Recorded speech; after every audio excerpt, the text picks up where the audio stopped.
네, 말씀 나누도록 하겠습니다. 이제 사무엘 세 번째 시간이죠. 사무엘 3장을 같이 나눌 텐데요.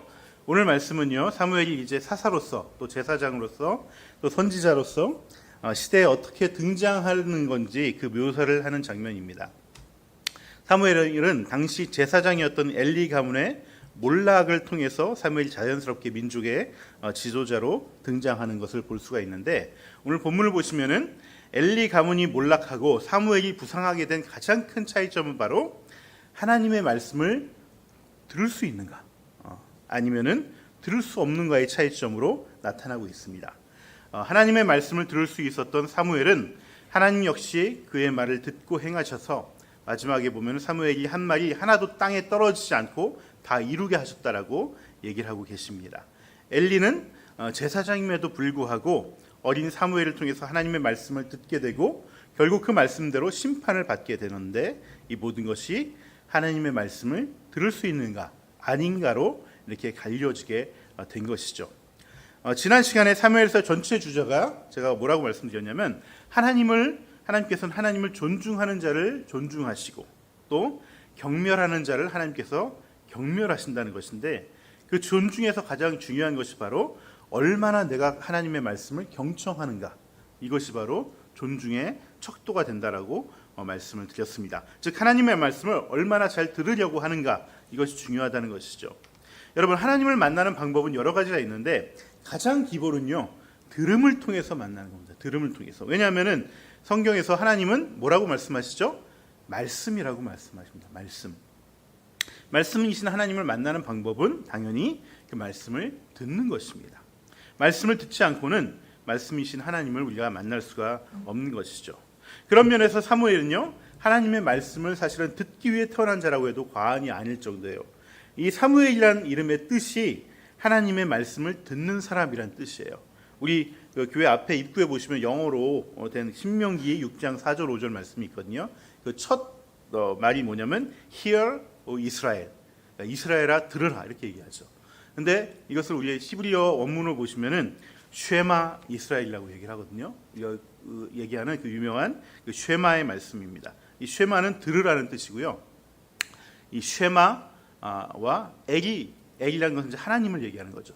이 쉐마와 엘이 만나서 사무엘이 되는 것이죠. 그래서 하나님을 들으라, 하나님의 말씀을 들으라는 것이 바로 이 사무엘의 뜻인 것이에요. 사무엘은요, 자신의 이름처럼 하나님의 말씀을 듣는 것을 본인이 사제 수련생으로 있을 때부터 사제 수업을 받는 것에 가장 큰 목표로 두고 살아갔어요. 그 말씀을 드디어 듣게 되자 그때부터 온 이스라엘이 이 인정하는 하나님의 사람으로서 역사에 등장하기 시작한 것이죠. 하지만 이것은 특별한 어떤 사무엘과 같은 사역자만이 있는 것이 아니라 우리 모두가 늘 가져야 될 자질인 것이에요. 이 하나님의 말씀을 잘 듣기 위해서는 두 가지가 필요한데, 오늘 본문에서는 두 가지를 얘기하고 있습니다. 하나는 태도가 중요하다는 것, 또 하나는 훈련이 필요하다는 것, 두 가지를 말씀하고 계십니다.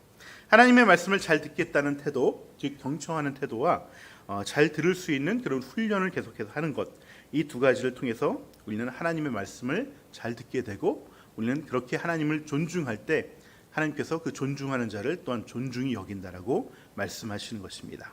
먼저 하나님의 말씀을 잘 듣고 못 듣고는 전적으로 우리의 태도에 많이 달려 있습니다. 하나님은 말씀이시기 때문에 늘 우리에게 말씀을 하시려고 합니다. 설교의 말씀으로, 또는 성령의 감동으로, 또 성경을 통해서 하나님은 우리에게 늘 말씀하시고 뜻을 전하고 계세요. 우리가 하나님의 말씀을 들을 때 두 가지 태도가 있습니다. 하나는 정말 간절하게 귀 기울여서 들은 그런 경청의 태도가 있고, 또 다른 하나는 또 저런 소리를 하시네 라고 하면서 경홀히 여기는 태도입니다.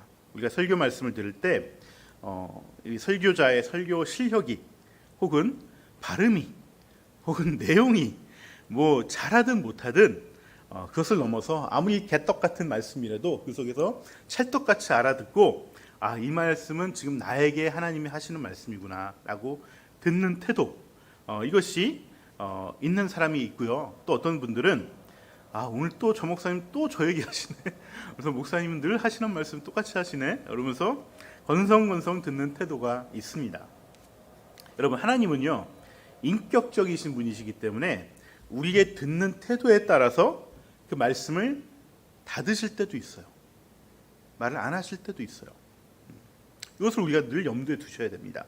하나님의 말씀이시기 때문에 우리가 잘 듣든 듣지 않든 늘 똑같이 그냥 기계적으로 말씀하시는 것이 아니라 우리의 듣는 태도에 따라서 어떨 때는 더 자주 말씀하시기도 하고 강하게 말씀하시기도 합니다. 또 어떨 때는 침묵하실 때도 있다는 거예요. 오늘 본문은 사무엘이 하나님의 말씀을 듣는 자로 자랐던 시기를 1절에서 이렇게 말하고 있어요. 그때는 주님께서 말씀을 해주시니 드물었고, 제가 개역개정으로 읽었는데 여호와의 말씀이 희귀하여 이상이 흔히 보이지 않았더라, 이렇게 얘기하고 있습니다. 이게 무슨 말입니까? 이 사사시대를 거치면서 이스라엘 백성들이 점점 하나님의 말을 듣지 않고 패역하는 모습에서 하나님이 어떻게 하셨냐면 입을 닫기 시작하셨다는 거예요. 그래서 말씀이 들리지 않고 하나님이 행하시는 그런 어떤 이상, 기적 같은 일들이, 표적 같은 일들이 일어나지 않았다는 것이죠. 여러분, 말씀이신 하나님이 말을 안 한다는 거, 하나님 굉장히 답답한 일이거든요. 그럼에도 불구하고 듣는 사람이 없어서, 듣는 태도가 없어서 하나님은 입을 닫으셨다는 거예요. 그 입을 닫게 한 대표로 나온 것이 바로 2절에 나온 엘리 제사장의 모습입니다. 그는 눈이 어두워서 잘 볼 수가 없었다라고 얘기하는데, 이것은 단지 노안을 얘기하는 것이 아니고요, 나이가 들어서 눈이 침침해졌다는 것이 아니라 근본적으로는 영적인 눈이 닫혀지게 되었다는 거예요. 마음의 상태가 하나님의 말씀을 들으려는 태도에서 점점 멀어지고 있다는 것을 말하는 것이죠. 여러분, 하나님의 눈으로 보면은 우리의 태도에는 중간이 없습니다. 하나님을 존중하는가 아니면 경멸하는가. 왜 중간이 없을까? 처음에는 그 차이가 사실 미비합니다. 하지만 영원하신 하나님이 보시기에 오늘 존중하지 않으면 내일은 더 존중하지 않을 것 같습니다. 계속해서 더 존중하지 않기 때문에 그 결말이 결국은 하나님을 경멸하는 쪽으로 이어진다는 것을 말하는 것이죠. 하나님은 우리가 존중의 태도, 경청의 태도를 가지기를 원하십니다. 지금 당장 어떤 완벽한 경청을 해서 하나님 말씀을 다 들을 수 있으라는 것이 아닙니다. 조금씩 오늘의 태도가 내일의 태도로 이어지고 점점 더 귀가 트이고 더 잘 듣게 되기를 원하시는 것이죠. 그런데 이런 경청의 태도는 그냥 우리가 마음을 먹는다고 되는 것은 아니에요. 우리가 늘 결단하지만은 우리는 그 결단에서 또 무너질 때가 너무나 많습니다. 이러한 경청의 태도를 가지기 위해서는 하나님의 마음과 그 사랑을 좀 더 우리가 가슴 깊이 깨닫고 알아야 된다는 것입니다. 그래서 저는 오늘 본문에서 다시라는 말에 좀 주목을 하면 좋겠다는 생각을 해봅니다. 하나님이 사무엘을 불렀는데 사무엘은 엘리가 부르는지 알고 이렇게 갔지만 아니라고 하자 다시 잠자리에 들었습니다. 그러자 하나님은 다시 사무엘을 부르십니다. 사무엘이 또 잘못 찾아가니까 하나님 또 다시 사무엘을 부르십니다. 이 과정을 3번이나 반복하는데 여기서 다시라고 번역된 이 히브리어는 야사프라는 단어예요. 야사프. 근데 이 야사프라는 단어는요, 그냥 단순히 반복한다는 말로 표현하기에는 약간 좀 그 번역에 약간 그 함량이 좀 모자릅니다. 이 야사프라는 단어는 단순히 반복한다는 것을 넘어서서 점점 반복하면 반복할수록 우리 옛날에 고등학교 때 이런 거 배웠죠.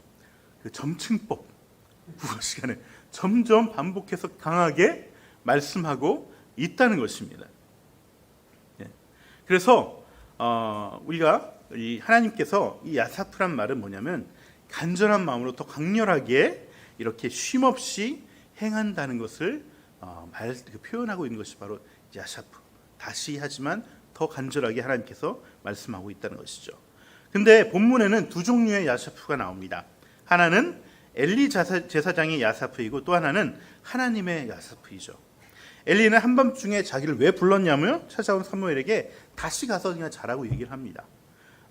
세번역으로 보면은 도로 가서 자라고 얘기하는데 같은 말이에요. 이 야사프는 하나님에 대해서 점점 더 간절히 마음이 무뎌지고 있는 야사프죠. 네. 엘리의 야사프는 그렇습니다.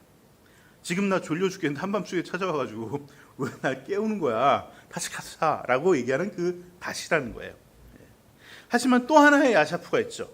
이것은 하나님의 야사프입니다.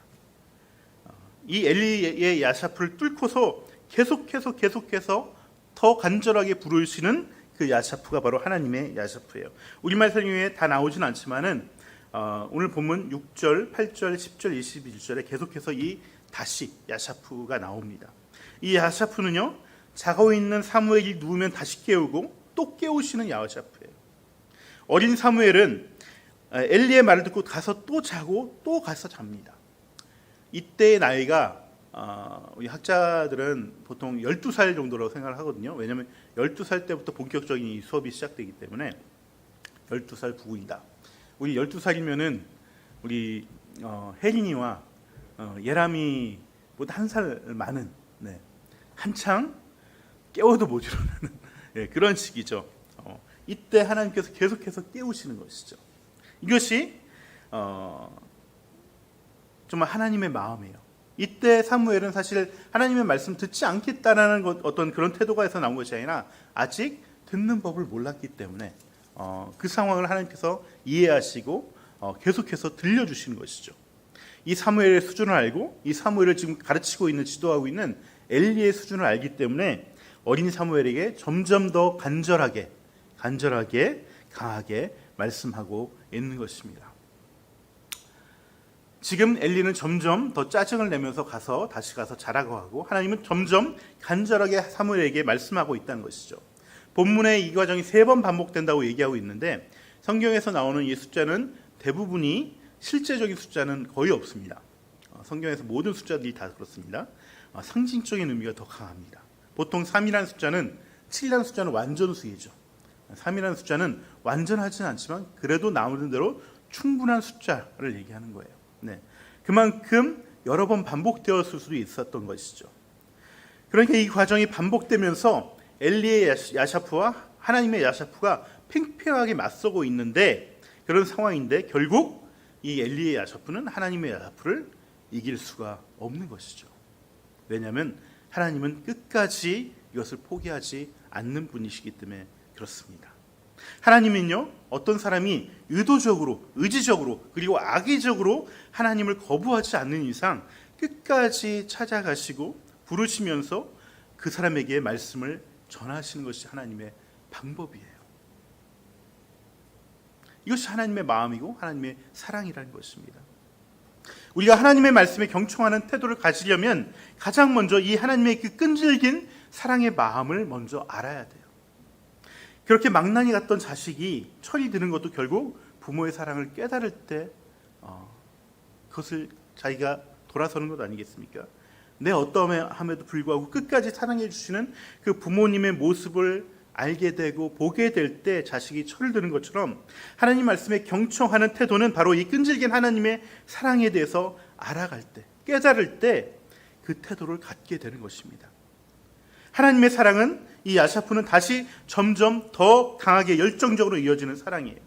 여러분, 구약의 내용은 전체적으로 한마디로 얘기하면 이 하나님의 그 야샤프와 구약의 이스라엘 백성의 그 패역의 야샤프가 대결하는 대립구조예요. 그 대결 끝에 결국은 하나님은 침묵하십니다. 이스라엘이 의도적으로 악의적으로 듣지 않으려 했기 때문에. 그래서 마지막 말라기 선지자를 기점으로 400년 동안 이스라엘에는 하나님의 말씀이 들리지가 않았습니다. 하지만 하나님의 사랑은 잠시 쉬지는 하지만 결코 중단되지는 않아요. 그 하나님의 야샤프가 계속 이어진 것이 뭡니까? 바로 베들레헴의 말구야 속에서 오신 예수님이라는 거죠. 하나님은 말씀으로 계속해서 우리에게 말씀하시다가 결국은 그 말씀이 육신이 되어서 우리를 찾아오는 그 사랑을 보여주셨다는 거예요. 여러분, 우리 가운데 하나님 말씀을 잘 듣지 않으려는 경청의 태도가 사라질 때가 있다면, 그렇다면 우리는 하나님의 야샤프를 묵상해야 됩니다. 그럼에도 불구하고 계속해서 우리를 깨우시고 부르시는 그 소리에 우리가 들으려고 하고 그 사랑의 마음을 우리가 받아야 된다는 것이죠. 하나님의 마음을 떠올리시고 그 사랑을 묵상하시면서 다시 한번 하나님에 대한 나의 태도가 존중과 경청의 태도인지를 돌아보는 저와 여러분이 되면 좋겠습니다. 또 우리가 하나님의 말씀 듣기 위해서는 태도가 바뀌어야 되고요. 또 하나는 말씀을 듣기 위해서 훈련이 필요합니다. 우리가 흔히 훈련이라 함은 일상적인 상황보다 좀 더 특별한 상황에서 뭔가 반복적인 연습을 하는 것을 우리가 훈련이라고 얘기하는데, 우리가 준혁이가 군대에 가 있는데 준혁이가 1년 동안 열심히 나름대로 훈련을 했습니다. 헬스클럽을 다니면서 그 어디 간다고 그랬죠? 이름도 벌써 까먹었네. 무슨 UGT 간다고 뭐 수영장을 1년 동안 다니고 헬스를 1년 동안 다니면서 결국은 이제 다른 데로 가게 됐지만, 그렇게 혼자 훈련한다고 해서 우리 준혁이를 바로 부대에 배치하지 않죠. 또 훈련소에 넣었다가 다시 또 부대에 배치하게 되는데, 우리 신앙도 늘 그렇게 훈련을 받을 필요는 없지만은 때로는 훈련을 필요로 하는 것이죠. 대부분의 교회에서는 이렇게 이런 것을 양육과 훈련이라는 제목으로 하게 되는데, 양육은 우리로 따지면 어린이집이나 유치원 같은 거예요. 그래서 이것은 어떻게 보면 이제 보육을 한다는 의미가 강하고요. 하지만 이제 교육보다는 이제 아이를 좀 잘 돌보는 그런 과정이죠. 하지만 우리가 초등학교를 가거나 중학교 이상을 가게 되면 어떻게 되죠? 본격적으로 교육이 이루어지게 되고, 이 교육은 사실은 억지로 하는 부분들이 있습니다. 난 하기 싫은데 해야 되는 그런 것들이 있는 것이죠. 왜냐하면 그렇지 않으면은 성장하지 않기 때문에 그렇습니다. 우리 중고등부 우리 아이들 학교 가서 또 학원에서 공부하는데 하기 싫지만 해야 되는 게 그 훈련이에요. 우리 풍삼초나 행복의 길은 양육에 해당하기 때문에 사실 숙제가 없습니다. 제가 숙제를 나누지 않지만은 그냥 해보라고 말씀드리죠. 하지만 생명의 삶부터는 숙제가 있습니다. 그래서 암송을 해야 되고 성경을 요약해야 되고 또 나름 예습을 해야 됩니다. 또 마치면 시험이 있고 기준에 미달되면 또 졸업이 안 됩니다. 이게 다 훈련의 의미가 있기 때문에 그런 것이죠. 우리가 신앙의 연수가 깊어지고 점점 더 깊은 신앙의 영성을 가지려면 이런 정기적으로 그 단계에 맞는 훈련을 받을 필요가 있습니다. 우리가 하나님의 말씀을 잘 듣기 위해서는 이런 훈련이 필요한데, 그 훈련이라는 것은 어떤 것이냐면은 바로 내 환경을 조정하는 거예요. 그래서 내가 하나님의 음성을 잘 들을 수 있도록 내 환경을 스스로 조정하는 것이죠. 또 말씀을 적용하고 실천하는 그런 순종의 훈련을 해야 되는 것입니다. 오늘 본문을 보시면 사무엘은 어머니 한나의 서원대로 이제 성막에서 자라게 되는데, 나시린으로 자라게 하려고 어렸을 때부터 사제 훈련을 받게 하려고 정말 젖대면서 이 아이를 엘리의 성막에 맡기게 됐던 것이죠. 하지만 학교에 간다고 다 공부를 하는 게 아닙니다. 학교에 가서 공부하는 아이도 있고 또 노는 아이도 있습니다. 내가 공부 안 하고 노는 아이를 뭐 나쁘다고 얘기하는 건 아니고요. 그 학교가 나하고 맞지 않아서 그런 거고, 놀아도 상관없어요. 근데 아무튼 비유를 하자면 그런 것이죠. 그러니까 사제 훈련을 받는다고 해서 다 하나님 말씀을 잘 듣고 하나님의 신실한 종이 되는 것은 아니라는 것이죠.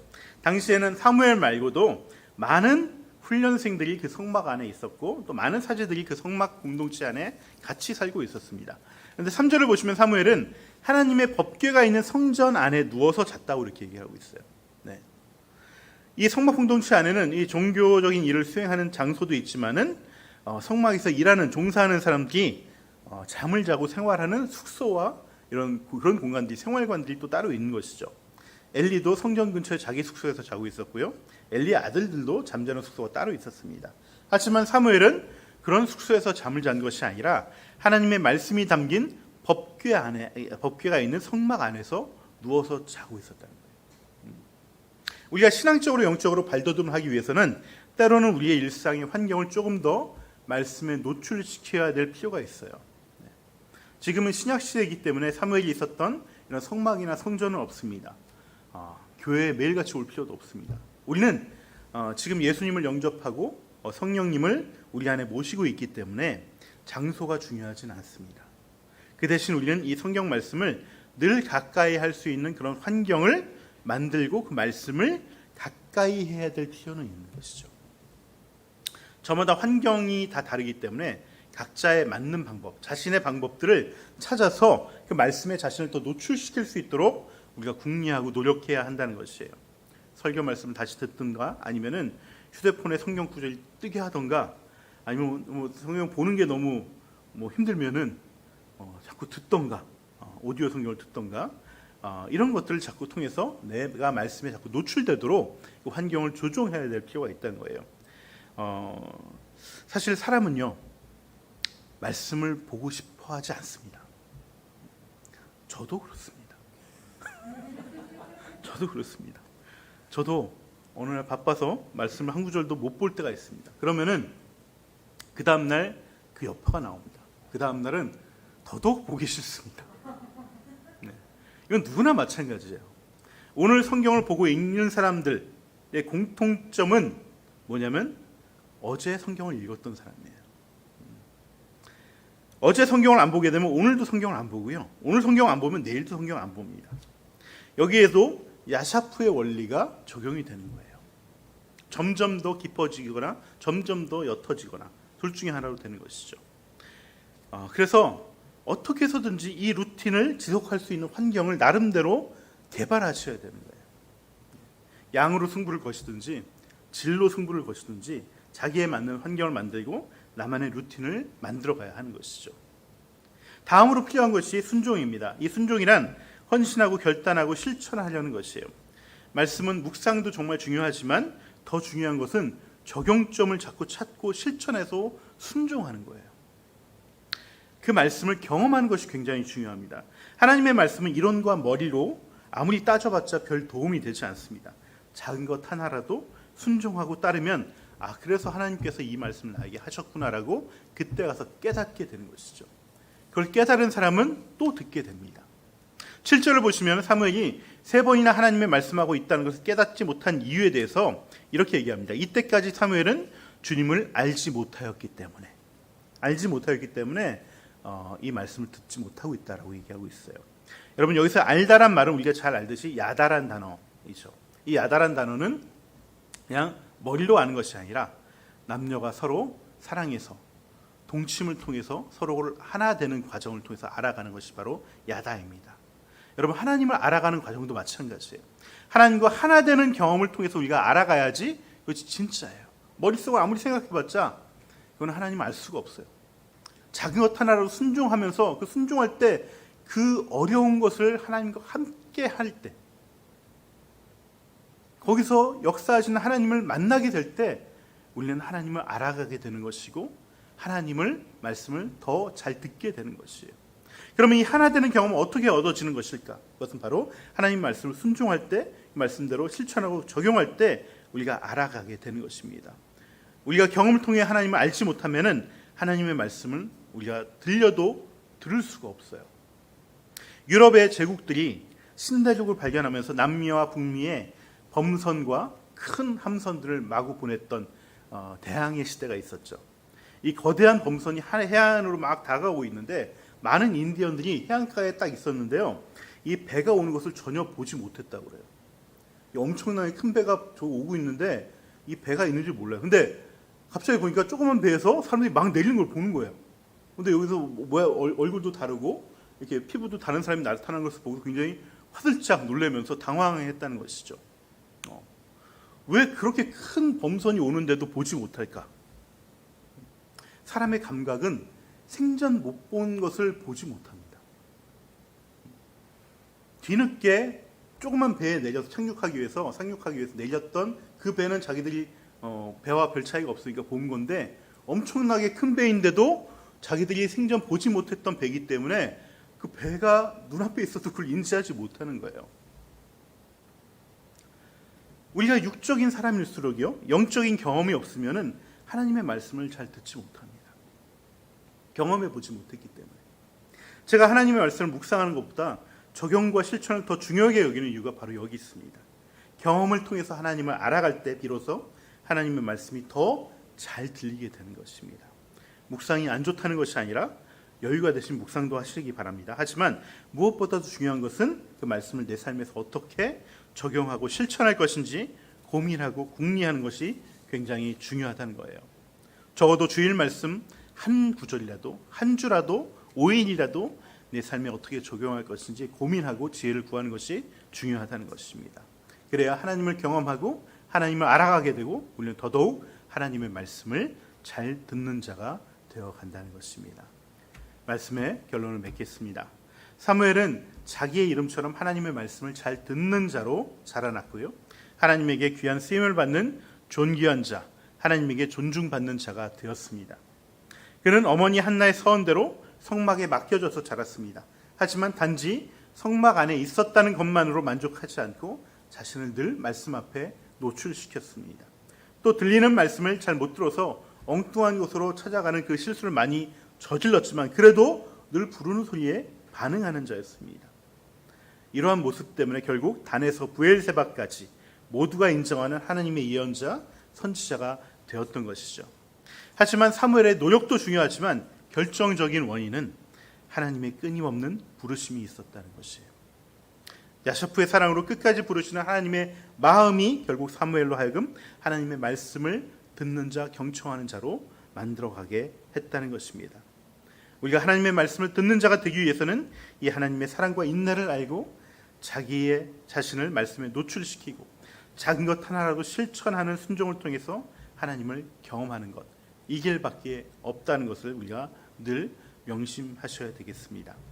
이번 한 주도 하나님의 사랑을 바라보고 작은 것 하나라도 순종함을 통해서 하나님을 경험해서 더욱더 하나님께 귀를 기울이는 그런 복된 한 주 되시기를